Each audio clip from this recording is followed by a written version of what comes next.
அப்படி என்பதற்காக பிள்ளையாகப்பட்டவன் அமர்ந்து கொண்டிருக்கிறான்.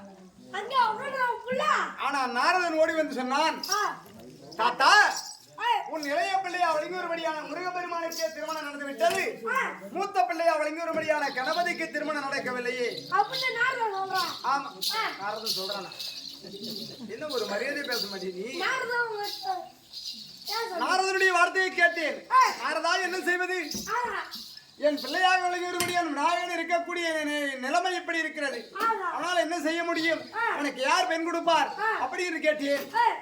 அப்போது நாரதன் ஒரு வார்த்தை சொன்னான், வெளி உலகத்தை பெண்ணை தேடினால் தானே விநாயகன் என்ன சம்பாதிக்கின்றான், எந்த தொழிலை செய்வான், அவனால் ஏர் ஓட்ட முடியுமா, நடக்க முடியுமா, ஓட முடியுமா, என்ன செய்ய முடியும் அப்படின்னு கேள்வி கேட்பார்.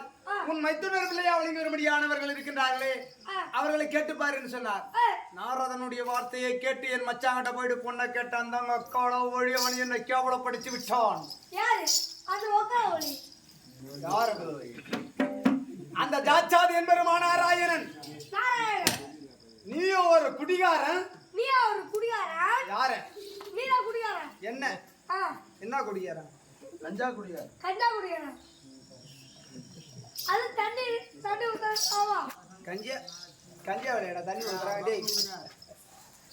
நீ ஒரு கஞ்சா குடிகாரன், இப்படி குடும்பம் செய்யக்கூடியவன், நீ ஒரு சுடுகாட்டில் இருக்கக்கூடியவன், உனக்கு எப்படி உனக்கு பெண் கொடுக்கலாம்?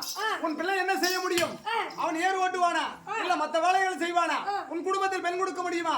அப்படி என்று என்ன அசிங்கப்படுத்தி அபிமானப்படுத்தி அனுப்பி விட்டான். அவனை கொல்வதற்காகவே தாய் என்ன அறம் இங்க இருக்கக்கூடியவன் யாரு? வானத்தில் தெரிவது என்ன?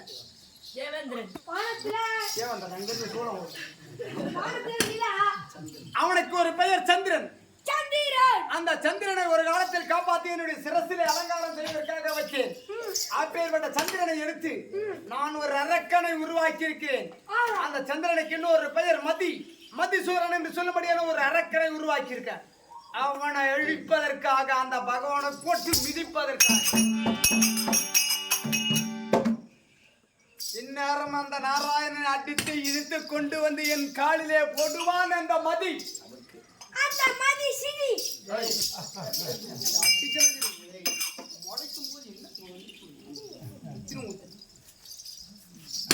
அப்பேற்பட்ட மதிசூரனாகப்பட்டவன் இந்நேரம் அந்த நாராயணனை கட்டி இழுத்து வந்து என் காலிலே போட்டுவான். அந்த நாராயணன் காலிலே விழுந்து கெஞ்சி கதறுவான். இதை நான் வேடிக்கை பார்க்க வேண்டும், சந்தோஷம் பட வேண்டும், ஆனந்தம் அடைய வேண்டும். என்னடா திடீர்னு சூரம் வந்துட்டானு பாத்தியா? இப்ப தெரியுதா உனக்கு கதை?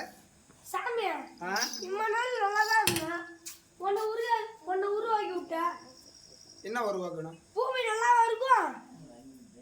ஏதோ சொல்ல வரே சொல்லுடா. பூமி நல்லா இருக்காது.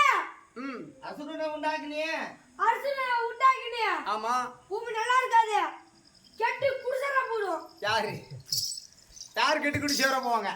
டேய் இந்த உலகத்தில் இன்னும் அழியாது இருக்கக்கூடிய கடவுள் உலகத்திலே சிவபெருமான் இன்னும் ஒருவன். அதனால் நான் மட்டும் சந்தோஷப்பட்டால் போதுமா? என் மனைவியும் சேர்ந்து சந்தோஷப்பட வேண்டும். அதனால் அந்த அசுரனாகப்பட்டவன் இந்நேரம் அந்த நாராயணனை அடித்து இழுத்து வருவான். என் மனைவி நானும் சேர்ந்து சந்தோஷப்பட வேண்டும். கொண்டு வா பார்வதி. பார்வதி